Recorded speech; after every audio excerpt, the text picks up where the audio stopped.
So you want to learn how to do a graffiti piece? Let's jump into the basics that I use when designing all mine. Let's go. Let's take it easy with the supplies and just use some Sharpies and alcohol-based markers. Alright, so of course we got to start off with a basic letter here. What happens if we make some hard stops though along the letter that we have to connect with a straight edge? So following those around. Maybe forgot one there. Now we've got the most basic version of an S in a straight letter form. Nothing too special about it, but we'll use that to kind of build up our letter. Let's trace around this.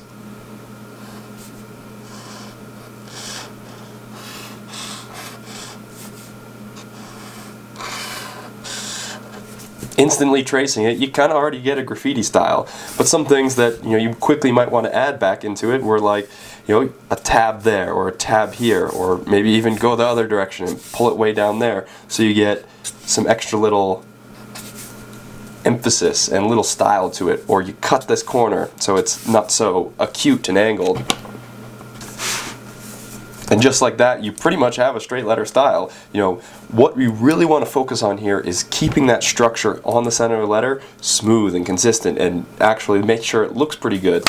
So if we take that center structure and look at it, it already has a decent shape to it. Let's draw it in pencil so we can kind of play with it on the page. Maybe I pull that leg like way high and then bring that kip back over there, and maybe we add an extra little hat off the side of this. And we rounded that corner off, so let's round the center structure off here. But what to see here is I'm not doing anything but straight edges, and I'm kind of just playing with the shape even before I bring it up into a full outline. Because truth of the matter here is if it looks good at this stage, it's going to look good as you grow it and blow it up. Something that's standing out to me right now is we've got a nice shape to the top side here, but this is so squished down almost. So maybe instead we follow that out and we bring this line, move it over, add a little extra line to that. And then we can move our leg out.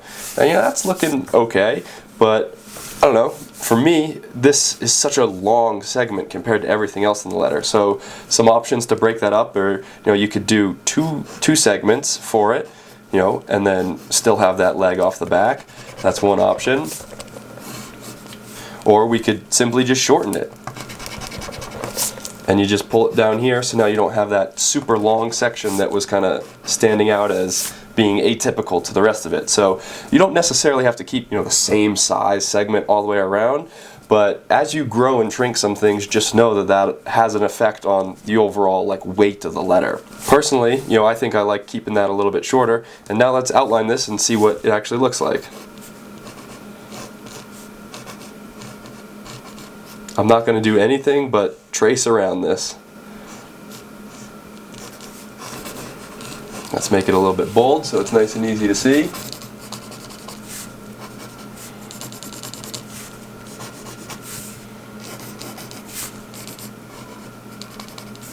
So you can see you're adding that graffiti style to it by just adding some straight embellishments to what you already have as a letter. Now your choices along the lines of this are where to add those. That comes with a little bit of time and flavor. For me, my personality, I like something that keeps the momentum going. So here, this little line goes up, my arm's coming across. Pulling it down to make that contour, that's taking a lot of effort. So maybe this line extends out and you kind of release the energy that way. And then you can pull it back soft and get it back over here. And then you're coming down here. You got to round that corner, so having an extra line there, that sinks in some of that energy. You could kick this line way out because you're finishing that letter off. Maybe you're about to flare that crazy high. Or maybe you've only got a little bit of energy left and you got just a little bit up there to kind of keep it small and finish it out. So those choices of your momentum and your flow really help with singular letters, but as you're able to capture that and throw it through a whole piece, that's when you can get a really nice style that is thrown through the whole piece. The example I show here is, we've got some pretty straight cuts in these sections, but the flow of the top of that eye, it's coming across on this V and the E as well. So when I'm deciding to put my line at that angle, I'm going to pick that same angle some other times throughout my piece, just so you get a kind of symmetry across the whole thing. But after all, this structure is barely the core of what a style could be. What if we went around and changed up how some of our boxes work? So, you know, a box is taking that straight line and blowing it up. So you got a simple straight line there. You can always do a rectangular box around it. But what if you like start playing with some variety there? What if instead of doing straight edges on either side, I angle them down? Now if my entire piece has those angles to it, it's going to change the flow of it entirely. So let's pretend that we do that. Anytime I have an edge, I'm going to make sure the open end of that box is angled. And so we got that angle here, we got maybe the opposite angle anytime it's going to the right.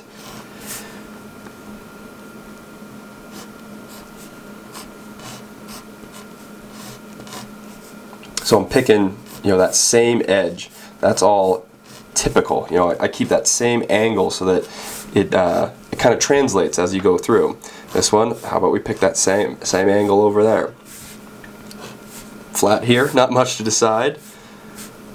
Got that angle, pick that same angle, just draw it all the same.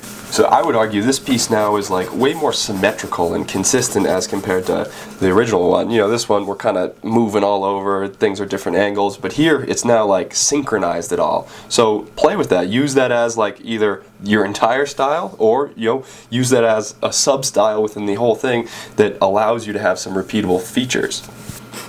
One of my favorite boxes is actually, you know, a hybrid here where we kind of round off the corners. You could do it on all four sides and now you kind of have almost an oval shape to it. Let's see what this piece kind of looks like with the subtle rounds.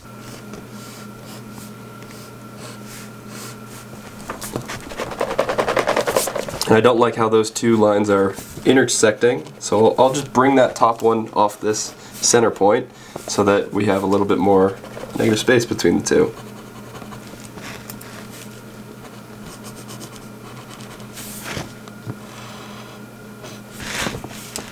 And you can see here that I don't really like that angle, so let's just erase that and see where, you know, if we change the angle a little bit, follow that line a little bit more true, I mean, where does that turn our corner?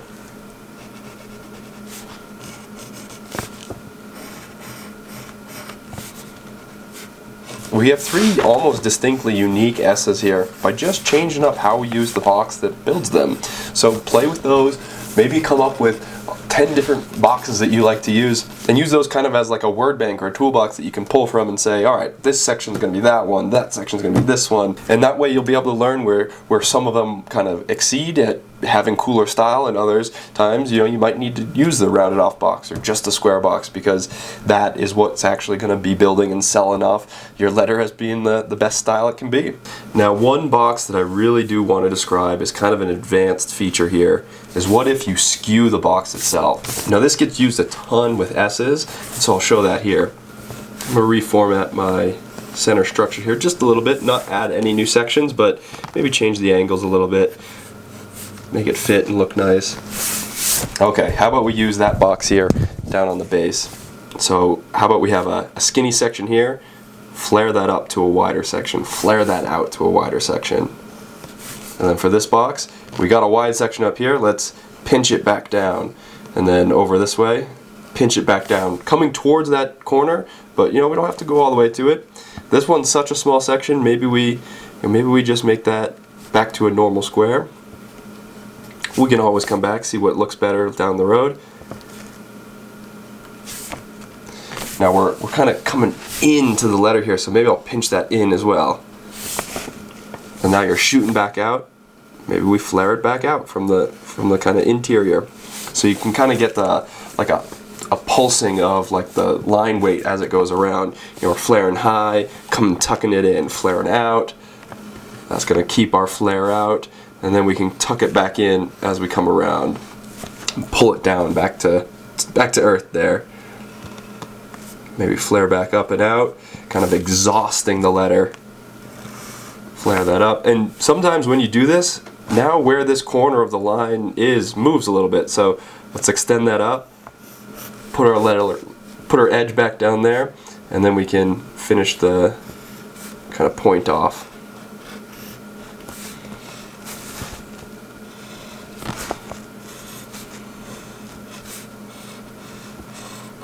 So your choice with these angles influences the style of the letter like tenfold. Here you can see this line, I don't know if it sticks out to anybody else, but for me, there's nothing going on over here. The gravity of this portion of the S right now isn't kind of working great. So maybe I'll pull that down a little bit further, and we'll see how that works a little bit better. By all means, your structure is going to kind of change and morph as you finish off the letter, and let that be informative. You know, maybe a choice over here has some compounding effects later down the road in your letter, so you got to move some of the other segments around.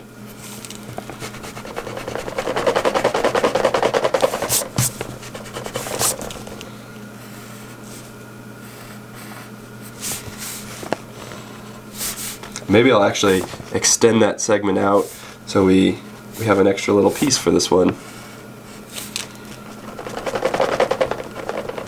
And I'm sure you've seen an S tag that's styled like that with the little jump there. And honestly, the front of that's not looking great, so maybe I'll add an extra segment to the angle there so it gives it a more rounded feel.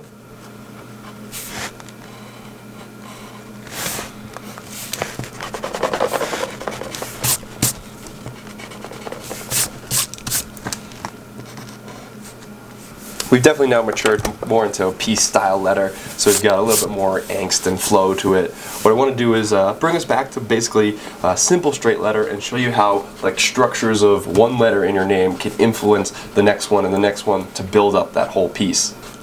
Let's use our skills from start to finish here. Let's see what a good old Sive tag looks like.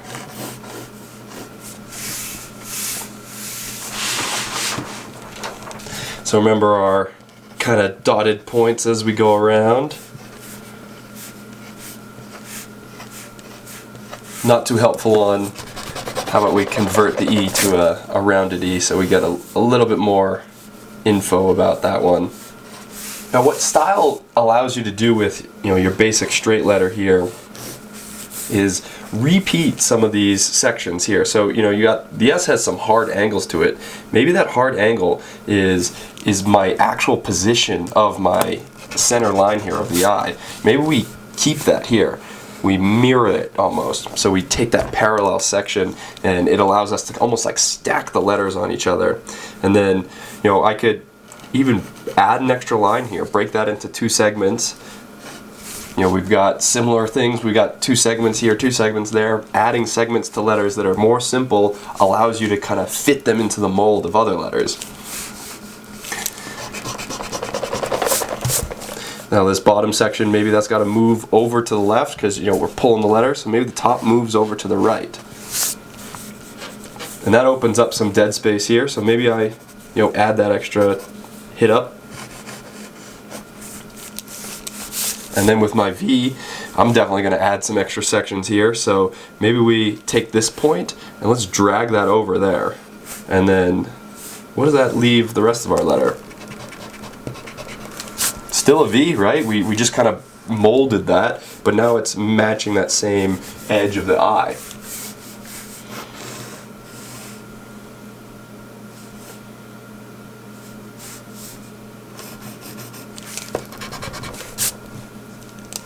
And before you go crazy defining one letter, try to define all of them a little bit, and then go back and define them a little bit more so that you can slowly have all of the letters contribute to the style.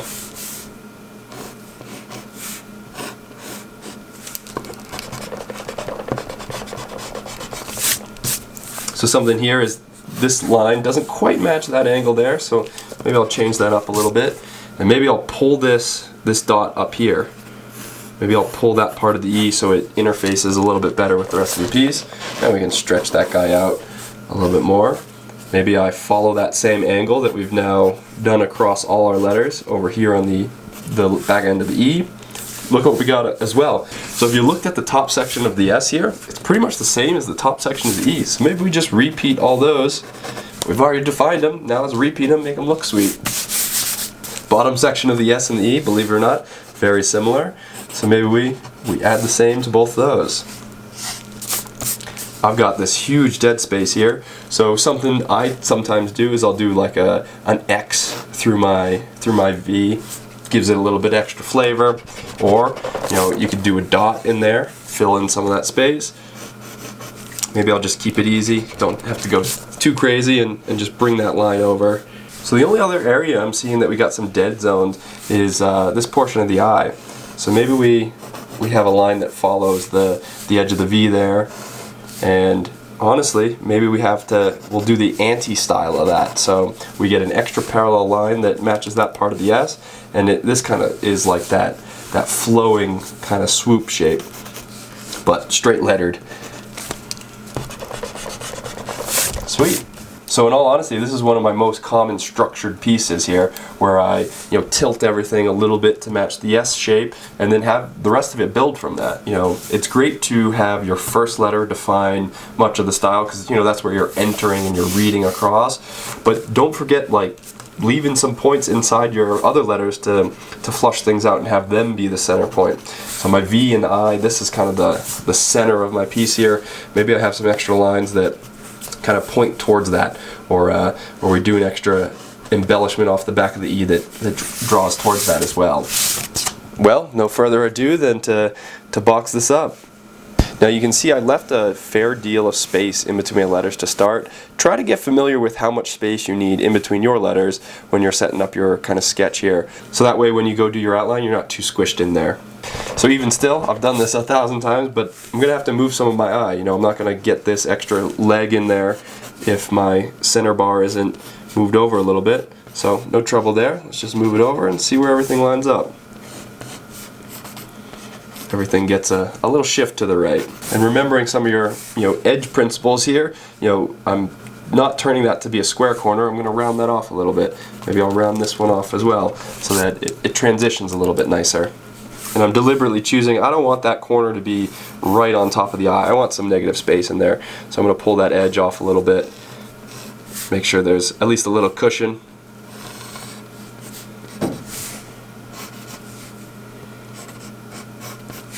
So I use my squared off box here as well. So rather, you got two choices. I could make it a harsh point at the top, or I could trim that back and kind of round that off. I'm actually kind of liking that circle we had there. Maybe we'll throw that back in. Dot your V's so everybody knows they're not U's. As you get going, maybe I start erasing that center structure so it's almost ghosted in there, and gives me a little bit better read on what the letters are actually looking like at this stage. And two, we got that kind of high pull up there, so maybe we move the top of this E kind of in line with that.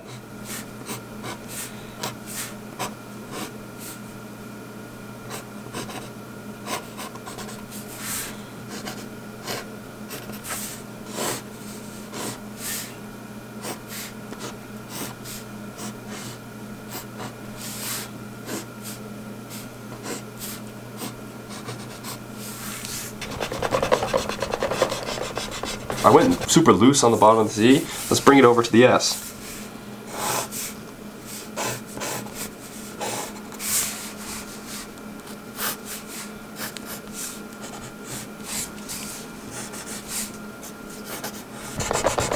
I got stuff sliced in there pretty good. Now, let's pull back to this eye and see what, I think we could do more down on this section. So maybe we'll change the angle of that a little bit. Pull it down further and fill in some more of the bottom portion of my piece.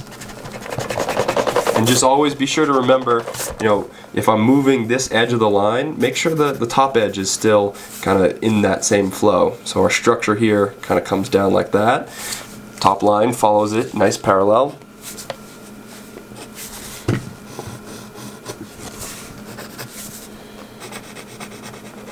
I might actually cut that box off early so we get a little bit cool cut in there.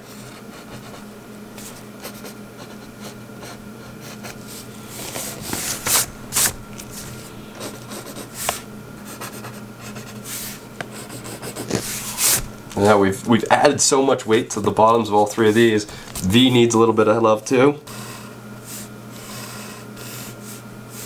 Yeah, that could be cool. We extend this box out, and then we can pull the base of the V down a little bit. Honestly, makes it look like more of a V. The one I had before, not so much. And I do like, so the overlap here, maybe the V gets a nice extra edge up top to overlap the eye.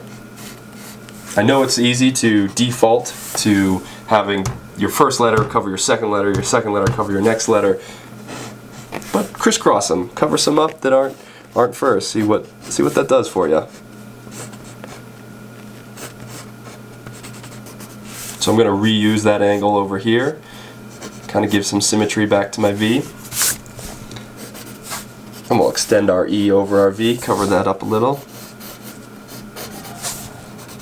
Do you see I'm changing my hand position? I'm not doing much movement with my fingers. I'm doing a lot of it with my hand, trying to keep my hand stable and just pull a straight line. I always find that's better because, you know, like I said in the throwing tutorial, the natural motion of your fingers is an arc. So using your fingers to make that line versus just pulling it with your hands, much easier with just your hand. So I like where we're going here. Got a little bit extra negative space over here, and what I like to do is I like to add little hookups to finish that off. So basically, you know, not really a formal part of the E, but sure, we can add a little extra box to it to give us some extra weight down here. And the same is true for, you know, like box hookups and little chips. You know, I like to choose that because it's kind of top tangent. You got a lot of momentum going over here. Maybe that centers things up a little bit better. Helps to almost like feather the eye as it goes through the piece. We really haven't touched the top of this S at all.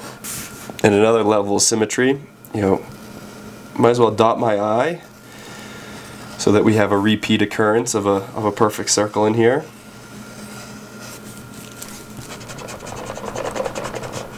You know, I drew that as an uppercase I, but who's to say you can't put a dot on an uppercase I too?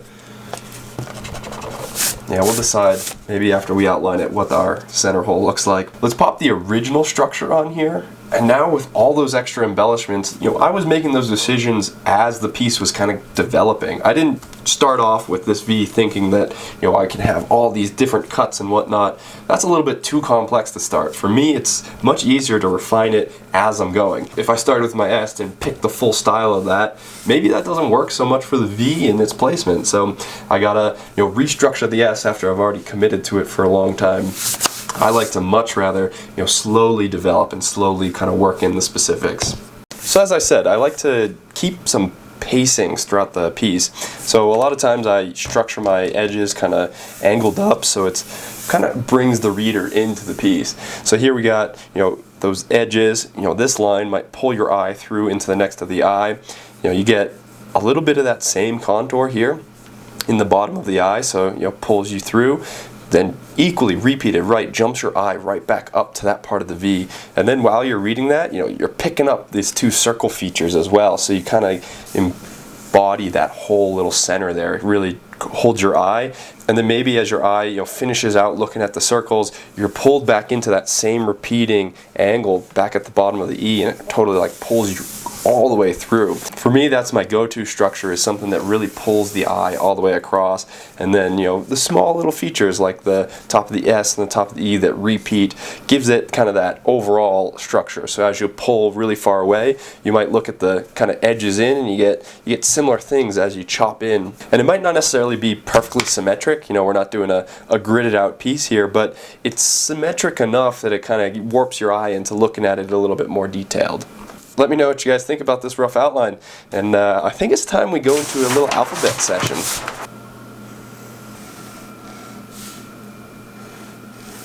Something fun to think about when you come to a pointed letter like an A is remembering to cut that edge off at the top if you don't really want to keep that triangle hat kind of thing going on. Much like my piece, I think I'm going to go through, define all these letters, and then maybe try to style them up a little bit more based on their neighbors as we go. You know, spoiler here, this is actually, I think, my first piece alphabet I've ever completed. I don't know, something about just the time it takes to really go through it all and work it out just really never was that appealing to me. but I can say it is a constructive tip. So maybe take the couple hours, work through it, and you'll be happy you did, because there's a lot you can learn from other letters, even about your own letters.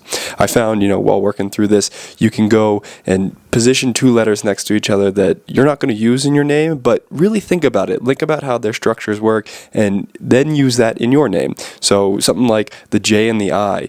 I'm not using those letters in particular, but the J actually shares a lot with my V, so my I and my V might get better by practicing other letters. Gets you to kind of abstract yourself a little bit, really just kind of go at it and see how it plays out. Definitely let me know if you got a question about anything in this process. I hope I went through slow and detailed enough that it was pretty straightforward, but leave a comment if you need any extra help. I really didn't have plans to follow up the throwy video so quickly, but this was a suggestion from one of you guys. So if there's another tip or technique that you see in some of my pieces that you want to know about, drop a comment down below and I'll see if I can work it into the next one. And as a shameless little plug here, if you need some supplies or want to check out some of my artwork, head over to my shop. I'll have a link in the description. The support goes a really far way in keeping these videos coming. Good looks for checking out the whole video. That's going to do it for me, guys. Peace.